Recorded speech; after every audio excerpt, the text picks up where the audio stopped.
Okay, it happened. We had an interview by the Young Turk of Sam Harris. I thought it overall was pretty good. I'm giving a C+ to the Young Turk, and I'm giving a B to Sam Harris. I think it was important.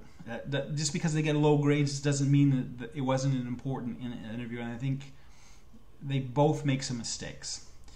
But I'm not going to really dwell on the mistakes so much as the beginning 8 minutes of that interview kind of bothers me a bit, and I wanted to talk about that. Sam Harris is kind of an elitist, and it does bother me. So even though I defend him, I also understand he is a bit of an elitist, and that elitist attitude gets to me. But maybe that's because I'm not technically an elitist. I live in a faraway place, in a hovel in the middle of nowhere. But that bothers me, and so I wanted to point out that that doesn't bother me. And here's why I think it bothers me, is it puts down people for putting out content that's inferior, like my content, which is inferior to his content, which is superior. I recognize his quality. I really do. And there is an important point to quality, and we need to make that distinction. But I think we also need to encourage the conversation to move forward, even if it's not a perfect conversation.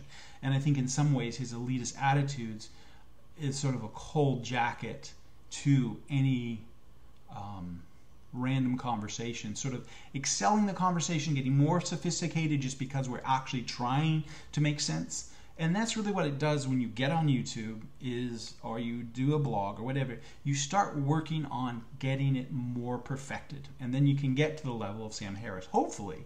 I mean, that should be we should strive to be more accurate, to be more thing.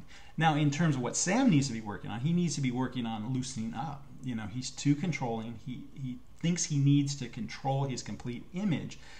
And maybe that's not what he's trying to do, but it's what I perceive he's trying to do. And I would say, loosen the fuck up. Relax. You need to use the social media for what it can do for you, not for what it can't do for you. You're not going to get the ivory tower pristine image that you might want to have.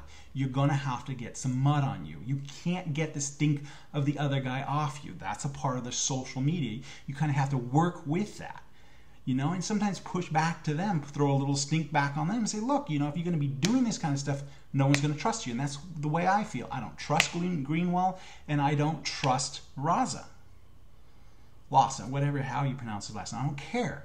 But I don't trust these guys.